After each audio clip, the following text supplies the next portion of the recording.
প্রিয় শিক্ষার্থী, আজকে আমরা একটা ভগ্নাংশকে কিভাবে শতকরায় রূপান্তর করা যায় এই বিষয়টা নিয়ে আলোচনা করব। ঠিক আছে, সবাই এদিকে তাকাও।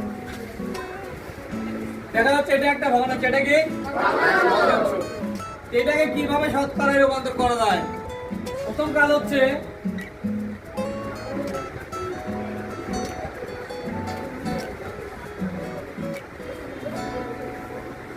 কাজ হচ্ছে আমরা এই ভগ্নাংশের লবকেও 100 দ্বারা গুণ করব, হরকেও 100 দ্বারা গুণ করব। মানে উপরেও 100 দ্বারা গুণ, নিচেও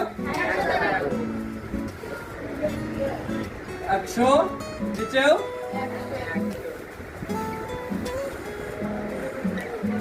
3 দিয়ে 100 গুণ করে 3 100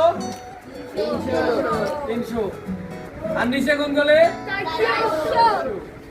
এইবার আমরা এমন ভাবে এই জিনিসটা ভাঙবো যাতে নিচে 100 থাকে। কথা কি বুঝছো?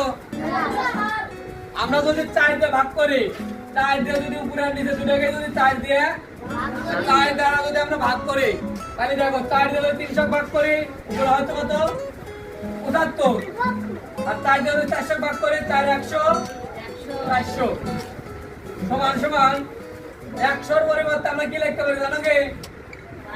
পার্সেন্ট। 100 এর পরিবর্তে আমরা কি লিখতে পারি? মানে কোন সংখ্যার নিচে, ধরো এরকম 75 আছে, 75 নিচে আছে কত? আমরা লিখতে পারি 75%। ধরো 80 নিচে 100 আছে, তাহলে আমরা লিখতে পারি 80%। তাহলে এখানে সমান সমান কি হবে? 75%। ঠিক আছে, স্টপ।